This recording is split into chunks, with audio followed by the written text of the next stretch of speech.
Welcome to Galaxy Moth Podcast, a show dedicated to queer and trans books. I'm Moth, founder of Galaxy Moth Press. My pronouns are they, them. Today, I'm joined by author Sophia Turner.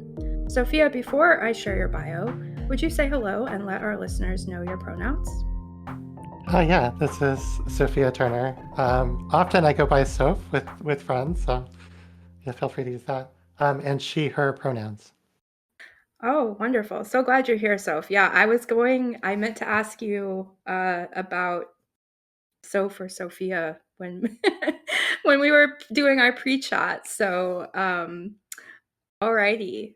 Our podcast listeners can now be your friends and call you Soph, apparently. Love it.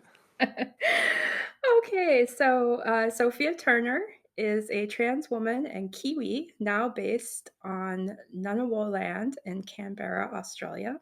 She's a programming language designer turned author with a love of all things trans and lesbian. Sophia, or Soph. I'm Well, good. so It takes a second to I say know. that. Yeah. Well, it's because my notes, I wrote out your full name in my notes. So I'm so excited to have this chat with you. I've so been looking forward to it. So to get started, let's hear about your novel, Machines of Consent. Tell us what to expect from this book. Yeah, so this started as a bit of an experiment. I had, for many years in my 20s, I was trying to be an author and, you know, pushed and pushed, and then kind of hit a wall. I was like, I don't know if I have anything to say. And with Machines of Consent, this is the kind of coming back to the love of writing, coming back to the love of reading through the lens of being a trans woman and seeing a lot of other trans stories. And that's really what got me energized. So I was like, okay, what are the things that I've learned in that time that really stand out to me that I want to talk about? Consent being in the title, that's an interesting one. And as you read the book, that becomes a through line through it. So the story, in short, is about a scientist who has created a device that you wear around your neck. And as you wear it, it broadcasts to the person across from you the consent level or the style of consent that you're giving them in that moment. So they get kind of a moment to moment reading of your comfort and your consent, what's happening. Uh, this device, as you find out, this is no big spoiler, but this device becomes like this um, kind of culture changing thing as it spreads around and people start using it for dating and for friendships and all that. So the scientist kind of grows in some amount of wealth and that kind of plays in as well. So that's one of our characters. And another character is a free runner or parkour expert that is a message deliverer for the underground. So she kind of makes her living really streetwise, really strong, really powerful woman. And they just both happen to be trans. So it's very much a T for T lens that I'm putting on things, a very T for T lesbian lens that I'm putting on things that allows you to see how they interact with each other and how the world around them kind of uh, works with that transness and some of the things that come out are reflections of some of the things that trans women go through. So yeah, they kind of both get tumbled into a story that as it unfolds, more and more you kind of see a government entity behind the scenes kind of pulling strings and them trying to free themselves from that kind of influence. Yes, and I will confess that I had an advanced reader's copy and loved Machines of Consent so much. Excellent. It's so thrilling, and Jess and Ro, the two main characters, they're so different from one another, and Mm. yet it's in this really complementary way. And I this isn't in my outline, but I'm just kind of curious about uh, that character development for the two of them. Mm. Yeah, I am. So, as far as authors go, there's this rule of thumb that you are more of a planner or you're more of a pantser. Pantser being someone that kind of goes by the seat of her pants as she's writing. I lean really strongly on the pantsing side. A lot of who Jess and Ro are, I didn't even know until I started writing them. And as I wrote them and they started landing on the page, that's when I started understanding who they wanted to be. And they started, telling me more and more about themselves. Um, and understanding, for example, Jess and her motivations. You understand pretty quickly that she's pretty poly, and that is a big part of her life. And then Ro is this very rugged individual who's just survived each and every week, kind of pulling through each, kind of the things that she has to do to survive. And that, how that molds her, how that shapes her, and that, the kinds of stuff that she has to do throughout the story. I just was learning as we went. Oh, yeah, absolutely. Yeah, that's so cool. And you said like landed on the page, and I had this visual in my mind of Ro like literally landing on the page, like from a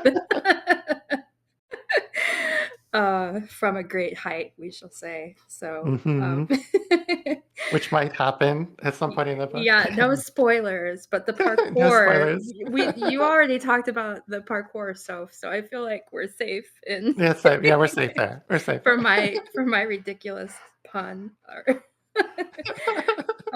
Yeah, and I also really the devices and the way that you can visually read consent as you're interacting with someone and thinking about the way it changes culture, and also just the way it would change your internal, like your self-awareness.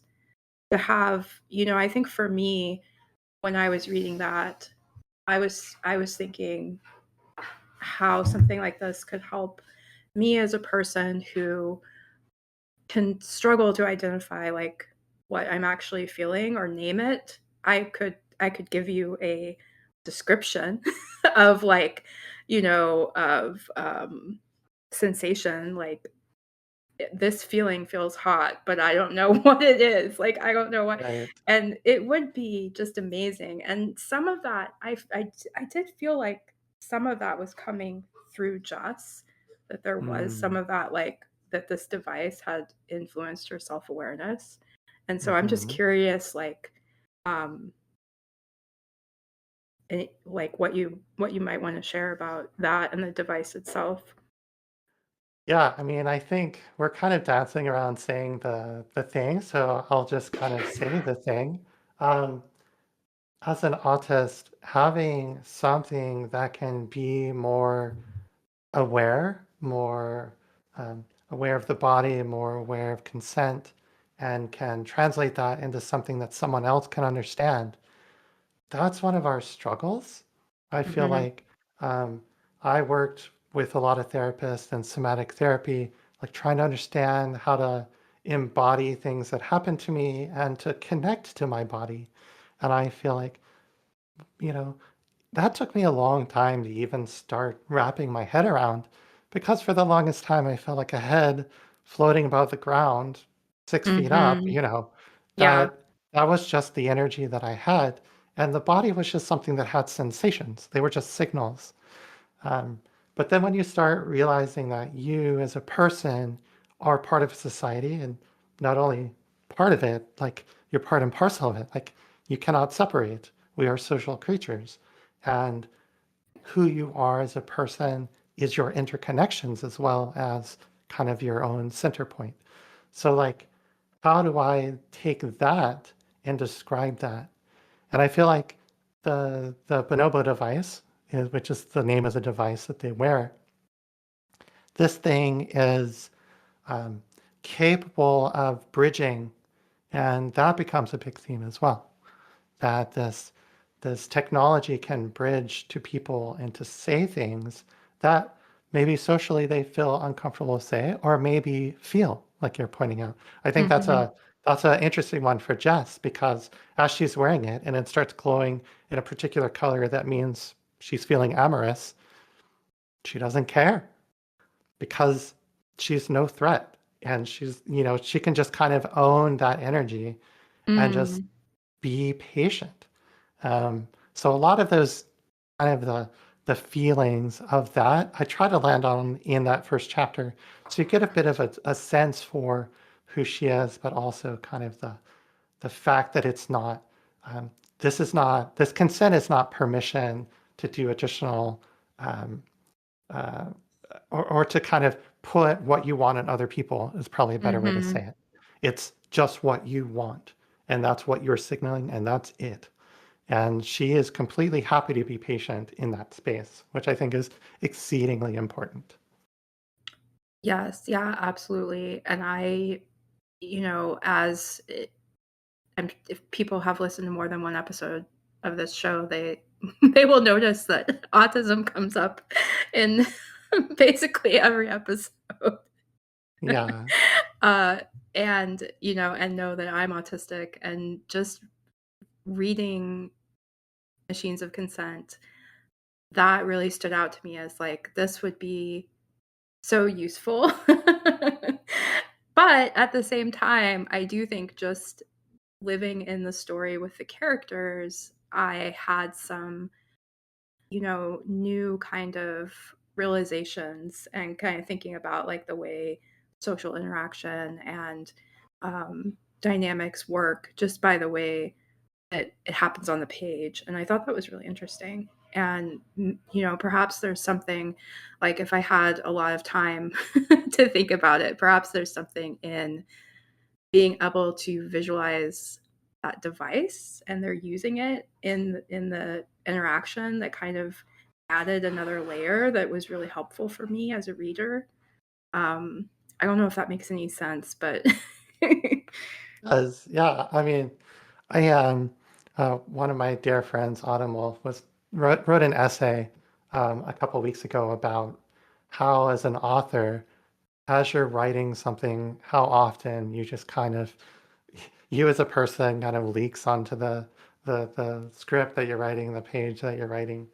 And yeah, I think some of those struggles, some of the desires that I wanted to have, and some of the stuff that I picked up in therapy and all kinds of stuff, as as people that pick this up will quickly realize, like I'm a big Buddhism nerd as well, so that makes a little appearance. Mm, So yeah, it's there's a lot of little things in there that I hope people will pick up as they get into it. yeah, yeah, absolutely. Well, and of course, one of the things that is really front and center is that Machines of Consent is translit.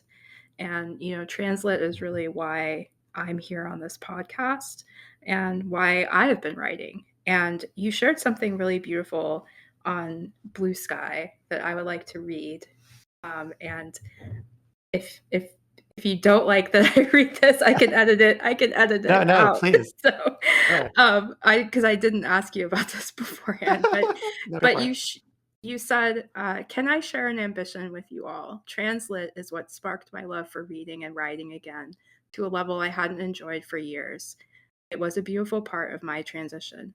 My ambition that we grow, we break new ground, we leave a mark, that we find the magic in the telling." I was teared up reading that. I'd love, Yeah, thanks so love, much. love to hear more about how reading and writing translit has impacted your life. And you mentioned it at the beginning, returning that love Mhm. of reading and writing. And so I just love to hear more. Sure. I when I was okay, so I started HRT something like 2.5 years ago while actively like living as an NB and being in that space. And the one of the things that kind of like continued to help me on that journey for myself was picking up books about the early times as a trans person, in my case, a trans woman. Often we nickname these things egg fic, which is just a handle to kind of say, hey, this is about the early stages of transition. And it was during reading Zoe Storm book called "To Own the Libs," I think is the one that I was thinking of, uh, that I cracked. I read it. The reasons that she gives in the book to let yourself crack as an egg. I was Mm, like, oh, am I holding that in? Am I holding in like transphobia? Am I holding in dysphoria that is holding me back from actually being who I am? And if I listen to myself and not the dysphoria, where do I land? Um, I think Zoe in particular has a knack for slipping that kind of stuff in her books that when you read them, you might see yourself reflected back if you're in the same position that I was in. So for me, that kind of blew the doors open. I was like, if I can have this kind of emotional, resonating experience with a book, what else is possible? And I just started inhaling. I would not put books down. I started reading lesbian romance. I started reading every single book that I could find written by a trans femme person. And it didn't matter. Horror, romance, fantasy, sci-fi. I didn't care. I was just going to read every single one because I wanted that experience again. I was almost like chasing it, trying to find more of that emotional resonance. And of course, I found plenty. That sense that, as a trans person, there's so much that you lock inside. To be able to connect all the way into that deeper part and then share it and then see other people sharing theirs and feeling safe enough to open up and give yours. It's like that is that's really the experience, the deeper experience of reading and taking in the, like we were talking about before, people putting themselves on the page, being able to see that person, feel that person, and feel that connection to them. So that's really for me, that became the thing that I started wanting in reading. And as well too, I mentioned lesbian romance, lesbian fiction. I wanted something that was like, well, I know I'm a lesbian, but what in the world does that mean? I'm stepping into mm. this energy for the first time. And then, of course, realizing that that's the energy I've been bringing for decades. I just didn't know what it was. So being able to kind of put words to it and kind of point a finger at different feelings I was feeling and things I wanted to express, wanting certain kinds of things out of relationships, all of that, I think, really kindled a desire to say, all right, now are there things that I can say to throw back in? Can I give back? Can I write the thing that helps the next person or is something that resonates for someone else? So I started writing again, and Izzy Waldron was one of the first people I connected to, and she is really good about like working with early authors. So I was joining her Discord, and then from there, just really started connecting out to the Translate community on Blue Sky and Discord, finding more and more people like me that were trying to tell stories, trying to learn how to tell stories to the point where they actually had the ability to communicate like that. And so for me, that's why I'm still I've got the fire, in me like years later, a couple of years later, and I want to keep going.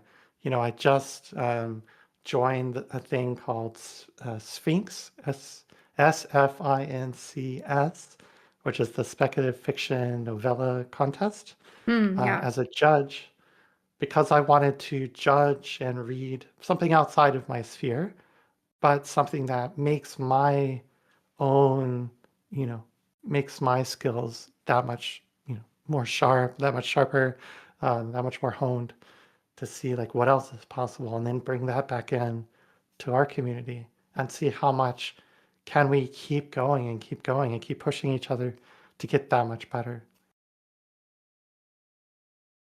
Yeah, and, I love your use of "we," that we grow, we break new ground, and you even used it, like, in what you were just saying, that I think in a really collective community way as well, and I especially think about in terms of not really having that sense of community for most of my life, not knowing I was autistic and why, I was the only kid walking around the perimeter of the playground collecting Yeah. rocks and not talking to anyone when I was a kid, and, like, why did I not feel like I was any like, I didn't even understand that there was a difference in gender when I was a child. Like, I didn't get that until I was 13 and I started studying Spanish, and everything has these different genders, and I was like, "Wait, what? What is this? Right, Like, what are we talking about here?" And the need for, for there to be writing of all kinds of both genres and, you know, I don't really wanna say quality level, but, like, there's literary fiction and then there's like, I wanna read a kind of mid-trans story before I wanna read, right. like, a really great supposedly maybe I need to rework these definitions because now I'm realizing maybe it's not actually mid. Maybe not. Um, but I yeah, would probably just call them different prose styles. yes, Like okay, some that's people better. want like high prose or like Yes. that's your Yeah. lit fic. Yes. Everything should be lyrical, everything should be, you know, a fairly high Yes. brow. Yeah, you're And right, it's then language. yeah, and then there's more kind of the Vulgate style. Like you're trying to um, speak to a larger group of people that read more Mhm. broadly or read, Yes. different, that kind of something quick, and that's all they want. That's totally okay too. And the skill at which you can tell a good story and use that style of prose is just another kind of tool in the toolbox I'm learning as Yes. well. Yeah, absolutely, and the Vulgate, I love that we could Yeah, I really want them mixed together too, but maybe that's my own particular thing, but just the if you don't see yourself reflected, you don't or you can't feel that emotional resonance in what you're reading, what's on the screen that you're watching, whatever it may be, you end up in I feel like a situation like my own where I didn't know who I was or like I knew that I I didn't even know non-binary was a thing until 2017. I would just tell people I'm neither if people would Right. ask me because I didn't, and I'm not the gender I was assigned at birth. So, but there was nothing out there that reflected that. And, even reading, I think about even reading a story, the character doesn't have to share your exact experience of gender or culture or whatever it might be, but just seeing their specific experience of it and how they handle it and process it. There's an emotional resonance there for me in that. Like, I think about Ro as a character. I'm not a butch trans woman, but, but I felt like I could she had a lot of resonance for me as a character. Excellent. And, and I also don't have any fighting skills. But you know what I'm saying? There's something about getting a really specific, good story that can help you as a reader discover things about yourself, even if you're completely different than that character. I think so too. I mean, some of the stuff I was reading, especially like earlier on, um, reading about from the trans mass perspective rather than the trans femme, and saying, good grief, there's a lot of overlap. We're very different, but Mhm. there's like transness as a through line. There's so many shared things, um, especially in like how the kind of bounce of society against you. In particular, I'm reading The Spirit Bears Its Teeth is one that I read, which I think was Andrew Joseph White. You might have to double check me in the notes or something, but uh, that was one where, it kind of opened my mind again as I was kind of going through learning about myself, learning about kind of the trans experience overall. Yeah. You also share in that quote an ambition to see translit grow, and that's definitely a dream of mine as well. And I note that you have created a micro press, transistence press, as part of your work. So, what's transistence press about, and why did you start it? So Transitions Press is a project that my partner and I, Aurora Fu, um, and myself created because we saw the writing on the wall. This is back as Trump was getting reelected, and we are realizing like it's gonna be bad for us in the States. We're both based in Oceania. I was in New Zealand at the time, and she was Australian. And we said the first thing that we can do is create a press based here. So even, if things start going really south in the States and they start looking at um, trans literature as pornographic and then start banning pornography, which was the playbook we were expecting to play out and still might play out. Yeah. We wanted to have a place where once we were ready, we could have, authors jump in and have a pipeline ready for them to use. Um, as these things sometimes happen, our ambitions kind of outstripped our skills right out of the gate. Um, the pipeline for creating a quality book and putting it out is something that needs a bit of practice, it needs a deft hand. And so we're kind of using me as the kind of the guinea pig, I guess we could call. Uh, so the first ones we're putting out are just my works. It's not intended to be just me, but we also want to make sure that we have the quality level that we want before we start bringing on anybody else. That includes editing, layout, how the cover looks and feels. So all these things, the whole um, back end of the publication and getting paperbacks and everything in the right places, all of this takes practice. So uh, we did From the Inside, which was my collection of transient smut. That's what it is. And if anyone's listening really wants to dive into trans lesbian smut, have at it. It's a lot of fun. We're gonna Um, talk about it after and this. then And then with Machines of Consent, we went a lot bigger. So we had a longer lead into the release. We did a lot more push in terms of marketing. And then as well, the quality of it should be considerably higher than the first one. So just kind of something that you pick up and you want to put on your shelf. That's really that we wanted. And then when we first got the printing, that was going to be the official printing of the book. I was bouncing it around the apartment. I was like, okay, if we can land on this quality level around the world, we have something. So yeah, I'm stoked that people will be able to get it in their hands come next week. Hope you're excited about it as I am. But yeah, I was definitely bouncing around the house.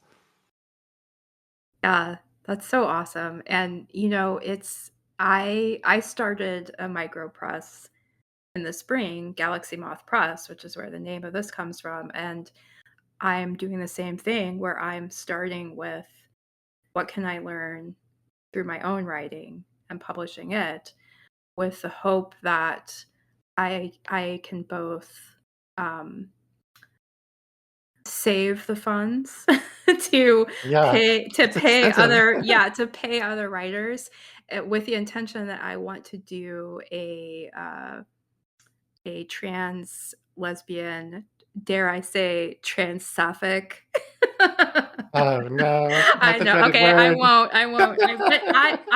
I like that word, and I want to take it I back. love it. It rolls I want together to really well. I want to take it back. But Yeah, my intention is that I could work on an anthology of shorts, pay the authors, have some kind of setup where the rights to the stories, revert back to the different authors like after 9 months or 10 months, so they can read like, and even not even the rights, but like the rights are never given up in the way that I'm gotcha. imagining it. It's just like, please wait so many months to publish this elsewhere, and then kind of test that anthology, and then hopefully from there be able to do my second anthology that I want to do would be a neuro queer anthology, and I have Ah, um, some aro ace writers that are interested in that, and they were actually the ones that were like, "Well, what about what about us? Because you you write a lot of erotic stuff," and I'm like, "Okay, you're right." You're right, the good point. Well, let's do neuroqueer too, and then it can be then we can have Airways rep. Not that it couldn't be, rep in a trans lesbian, trans sapphic, but, just the way that, like, the type of stuff that these particular people write is not trans lesbian, so yeah, um, but yeah, so it's really cool to hear, someone else. I hope that there are just tons of us out there that are like little seeds that, I'm in the United States, but right, I'm in a state that takes LGBTQ rights very seriously and has enshrined them into law. And, I definitely have concerns, but I also feel like having a press here, you know, I kind of was thinking along the same lines, like if things change for people I know that are in other states and they can't publish in their state, maybe I could step in and, so I kind of thought of it as a potential, but we'll see. Well, because I am yeah, definitely worried about where everything is going. for And, sure. yeah. All right. Well, let's get into, you want to get into a little smut? Oh, yeah, before we do, um, if you want someone to work on that anthology with you, I'm right here. I will Oh, definitely jump in yes. with you. Oh, yes, thank you, thank you.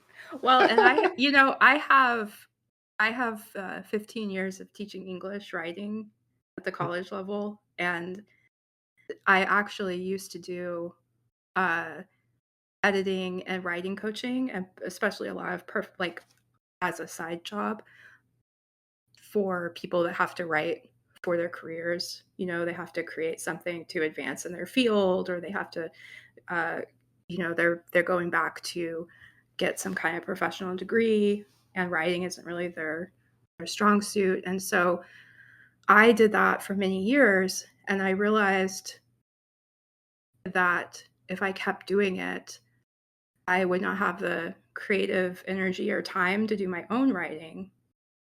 And yet at the same time, I'm always like, well, I would love to be an editor for some of the kinds of books that I read. Like, I feel like that might actually give me energy instead of, having to learn all these niche business things and Yeah, helping people with writing that I don't really know a ton about their career, but I know how to help them, uh, communicate their value through writing.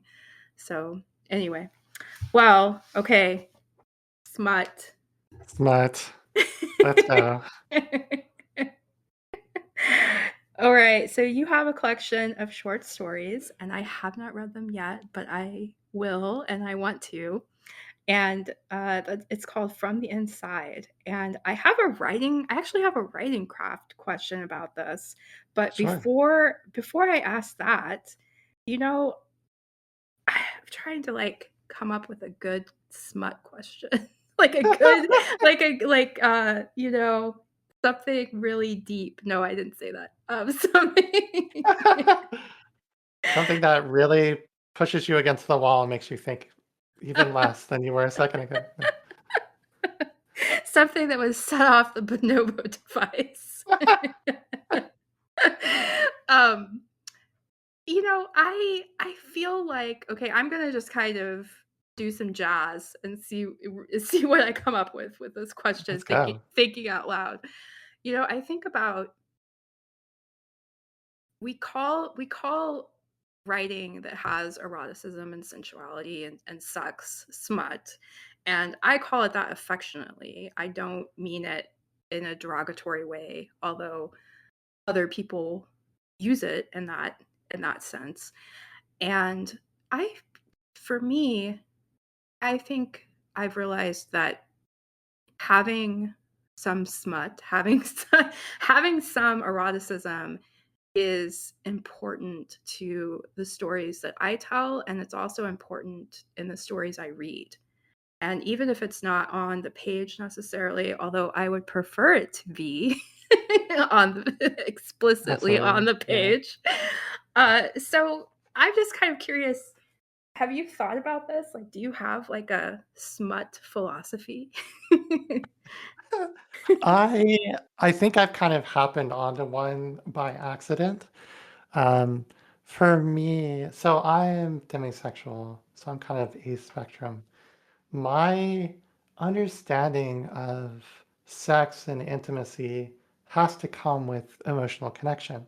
And Mhm. so a lot of um, a lot of the writing for me was a way to connect with other people.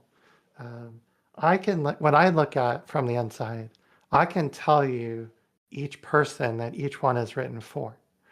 It's a way of me taking something that that person shared with me and me turning that into something to share with them. So, for example, there's one story in there that features oviposition, which is something I'd never heard of before. And then I was talking to a girlfriend and then saying, all right, how do I metabolize this idea and what comes out when I think about it after I've kind of, read a few pieces of oviposition? And so that kind of made its way into the collection. And that happened over and over again. Puppy girls and cats and all this stuff kind of play in. The idea of dollification plays in. So a lot of the themes that I was seeing around other trans femmes, whether it be kind of an animal sense or this desire to be dollified or this desire to be like oviposited, and you know, I, the those become like the colors I was painting with to reach something that was a way to connect to that person. And it turns out that when you do that, you're not just chasing the orgasm, you're chasing something slightly more than that. And I think Mm. that's what, for me, the smut started to mean. Like, if it's there, it's got to be hot.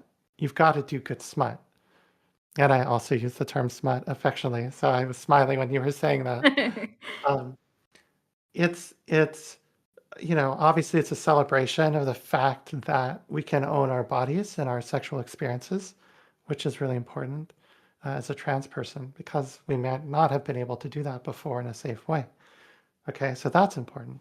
But also just like our internal connection and our connection between us and the other person or people. Like those are the things as well that I'm also chasing. Not just the, okay, was that hot? Did that make you like, want to jump in the cold shower? Okay, that's good. But do you like the characters that much more? Do you understand the characters that much more because of how they have sex? And no spoilers, but when the sex starts happening and machines of consent, there's a little of that in the smut as well. That you start reading and you get a little bit more of a picture of who they are as people. While hopefully you're kind of getting, you're kind of steeping in this like really spicy bit of scene. Yeah, I am glad that, or maybe I'm not glad that you couldn't see my face when you started to talk about the ovipositor. And then you said over and over and over, and then and I was like, over and over, ovipositor. Yeah, we need to make a song.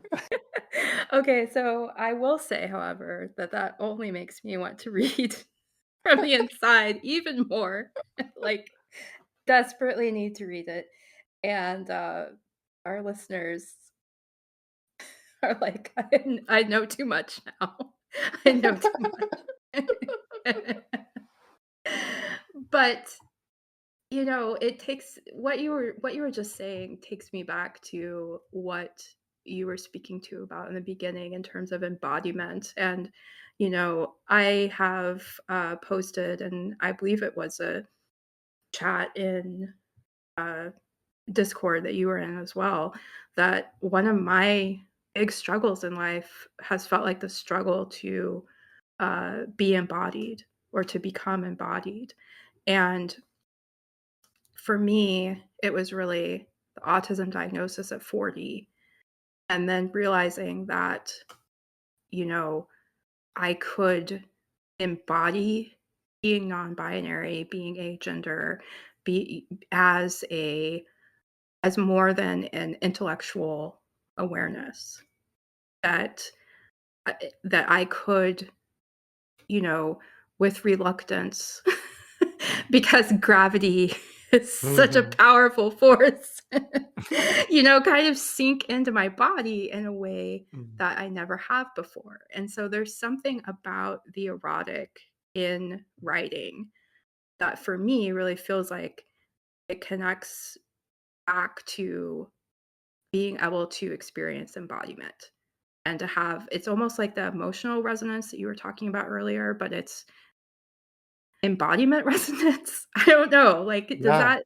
did I think so too. I think that there's I was kind of almost thinking about two related things. One is that embodiment that you're talking about, like being able to sink into a non-binary body and own that non-binary body and feel in the spaces that you are using that body that everyone is respecting that it's your experience of it and kind of the social experience all connected.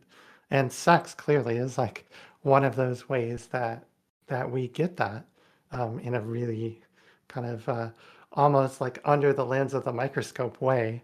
We're feeling those feelings and that connection because it's so much sensation going on. Especially as an autistic person, I feel like you Yeah. just you're you're just like bordering on overstimulation the whole time. Um, Yes, absolutely. yes. So there's that aspect, and I also think for me as well, being a trans woman, that the variety of trans bodies gets represented in a way that's really respectful and not objectifying. So I'm not afraid of the word gawk or girl cock, which is the expanded version. Like that is fine. Like that should be just as much worshipped as any other Mhm. feminine part of the body. And Danny Fenn and myself, we're good friends. Danny and I will kind of converse with each other behind the scenes about, okay, did you put the cock in this story? And they'll say, I feel bad that I missed the opportunity for the cock in this one. This is like one of those things. It's, we're being cheeky, but it is important to, um, have those moments where every body form can be celebrated. And because going back to what we were talking about before, people need to be able to read and say, oh, you know, I don't feel good because of this or that, or I feel uncomfortable because of this and that. And then they read someone being a bit more comfortable. That might actually help them, or that might actually give them something to ride their own experiences on towards something that's a bit more positive. So yeah, you know, it's still smut. It's still supposed to be hot. This is not an academic exercise, right? You're right. I should still be I able to could make taste it sweat. academic, though, if I Yeah. wanted to.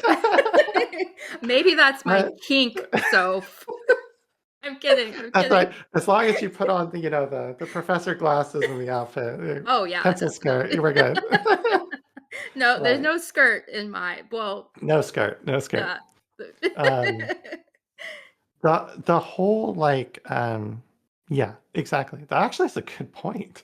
Like even just how you dress, how you all of the things that you pick to express, those are the things that someone reading it is going to pick up on and say, "Hey, that's closer to what I'm comfortable with. That's more like me." Damn. Yeah, yeah, absolutely, and it has a lot to do for me also with self-discovery in terms of writing or maybe growth in that I wrote I have a short series that I just released the second on about an anthropologist in the 26th century. And this story was the first that I wrote a truly non-binary character.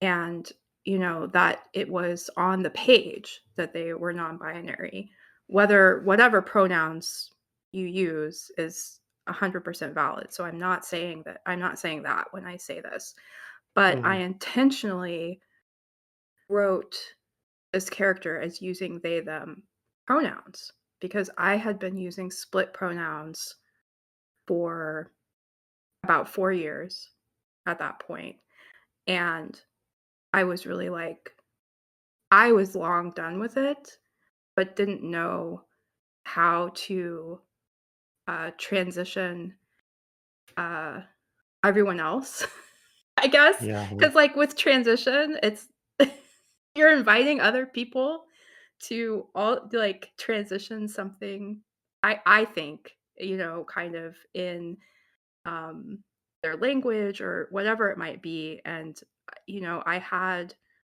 a lot of concerns about how it would work, and then I wrote this character, and I was like, "Okay, I'm done." Like, it's they, them for me all Mhm. the way. Like, I that character writing their story, um, and it's just, I wrote it the idea behind it was so silly at the beginning, like, I there were I'm gonna tell you off recording what the original title Okay. was, Okay. but, it's this non-binary anthropologist in the 26th century who believes that this mythical society actually existed. No one else believes them. They've been ridiculed publicly. And then their ex-girlfriend shows up and has a clue that maybe these people actually existed. And so they go and try to find out.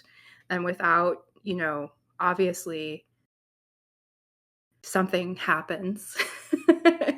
And somehow they awaken this high tech mummy from the culture. And Mm. she's a trans woman and, you know, uh undead, unalive, just it's a monster. It's basically a monster fucking story. But it was this profound philosophical experience for me that allowed me to claim more publicly or embody was really how I felt, embody more publicly that, yes, I want you all to understand what being non-binary is for me, and that it's not just a signature that's been in my work email for years. It's not just I want to invite all of you in. And that was scary for me to, Yeah. you know, but that story, just writing this smutty sci-fi story about this hapless anthropologist was a catalyst for me. Yeah. I mean, something about sci-fi that, when I first was getting back into reading a lot, of course I read fantasy and whatnot, but having the sci-fi element, being able to jump forward into the future and do like you're saying, which I think is a great example, like an anthropological study, but from 600 years in the future, you get to say all kinds of things in a Mhm. context that um, makes it so much easier to put them in their place. Like in fantasy, it's like, okay, that's an elf, that's a dragon. It doesn't feel as grounded as like science fiction can feel. Um, so yeah, I find myself also gravitating at least um, towards sci-fi for the ability to be able to do that. Yeah, that's a really great point. So, and I'm sorry I went on so long. You're my guest, and I'm like I went into a I TED think it's Talk. like, yeah, it's like two authors sharing about their passions. Like whatever, it's fine. Let me give you my TED Talk about mummy fucking. Now I want to read it. This is good. Let's go. The first installment is pretty mild, but the second one, oh yeah, you already know, Yeah, it like has the that scene you one, told me about. I won't give it away. yeah, you, that was fun to write. So okay, and let's jump back into our writing craft. um, from the Inside is shorts, and Machines of Consent is a novel. So, and you also have,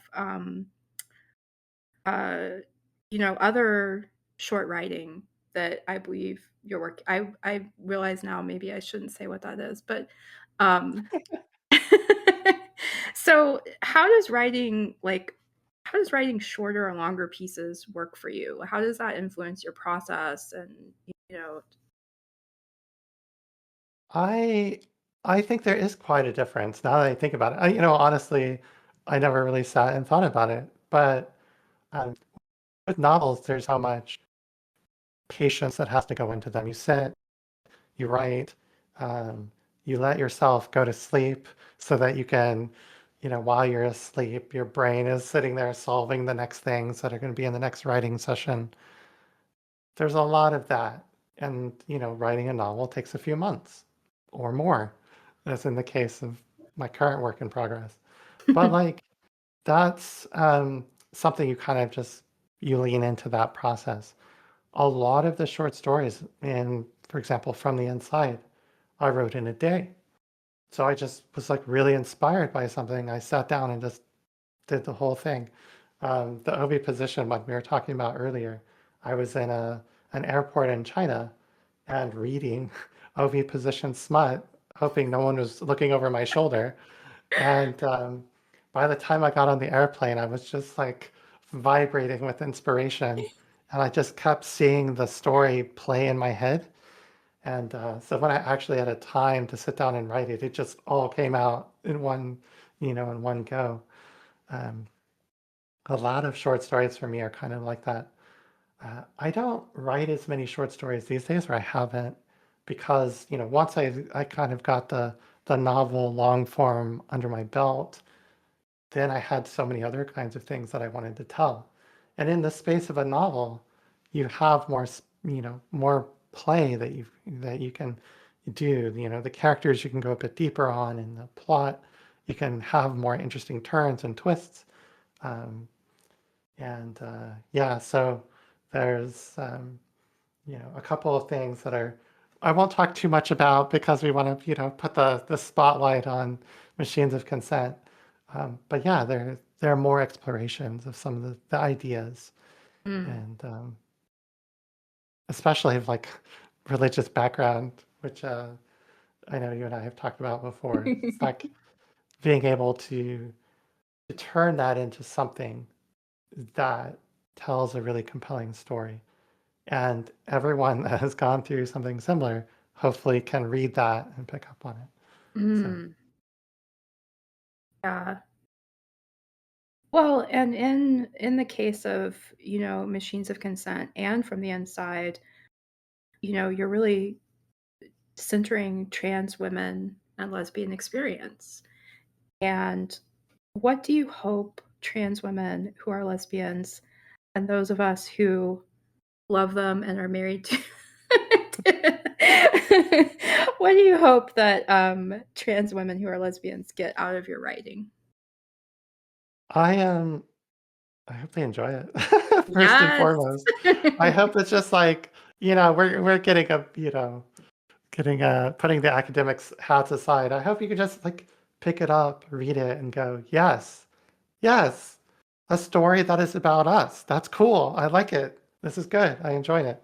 Um, because more than anything, representation and having, the post on Blue Sky that you were talking about earlier, that aspiration that we get better and better. That wasn't that we'd get more and more litfic, though litfic is Mhm. cool. It's that we get better at telling the stories.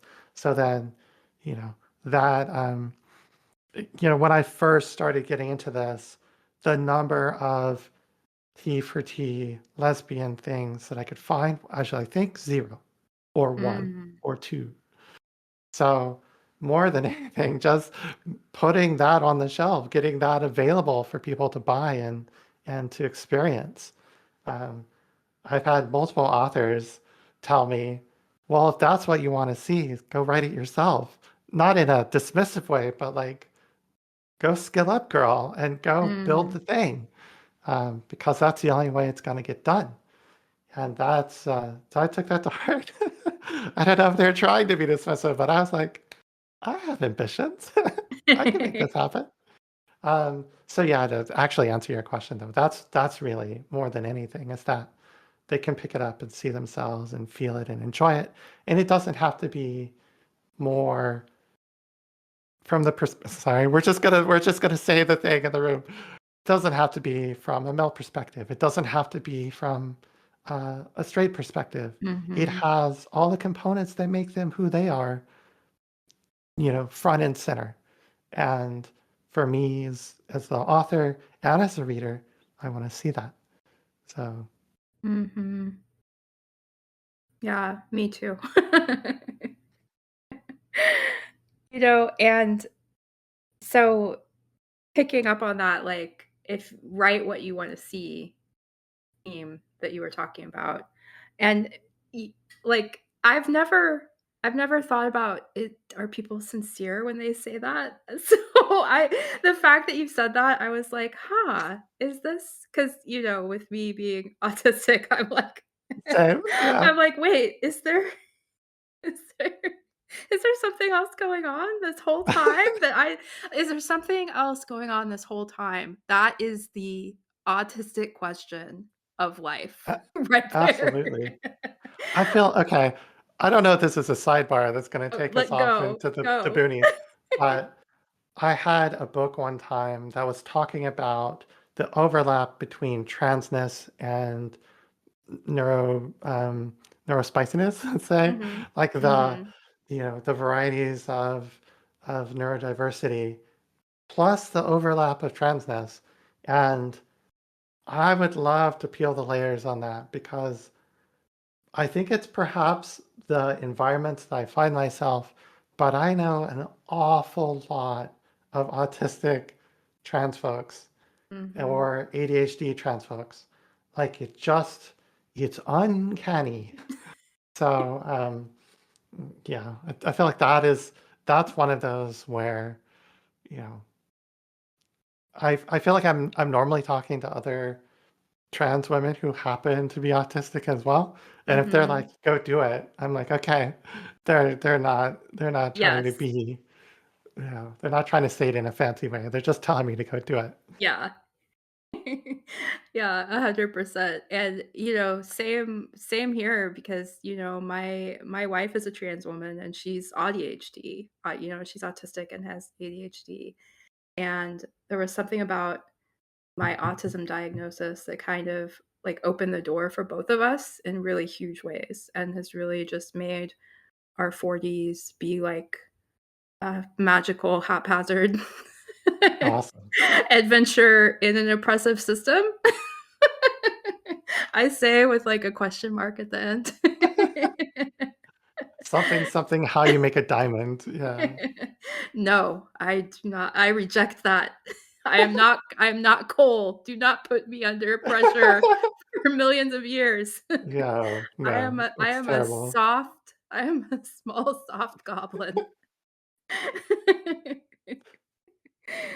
Um, yeah, so to get let me let we went down one hiking trail and now we're gonna take the switch back. Excellent.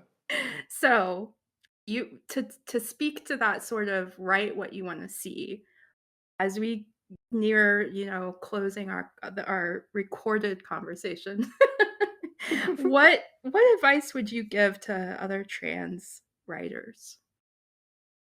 I mean, I kind of was relaying that story at the beginning about starting in my 20s and having all these ambitions and wanting to make these really big, elaborate stories. And feeling by the end of the day that I wasn't ready to say anything.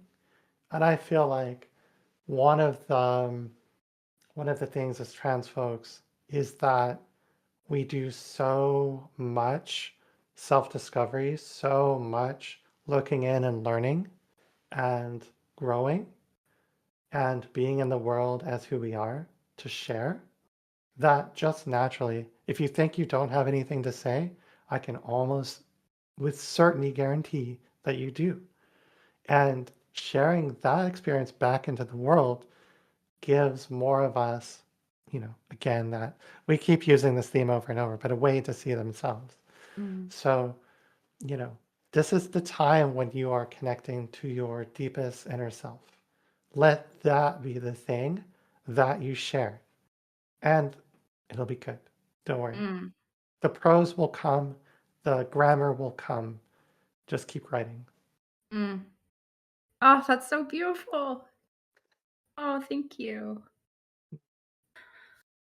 Well, it has just been such a pleasure to have you on the show, Soph. And as we close, where can our listeners find you and Machines of Consent?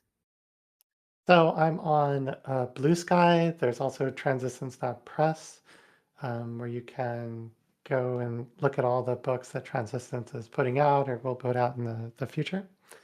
Um, but yeah, at sophiajt.com on Blue Sky. Give it a follow. Yeah, thank you. And I will be sure to have links to everything in the show notes.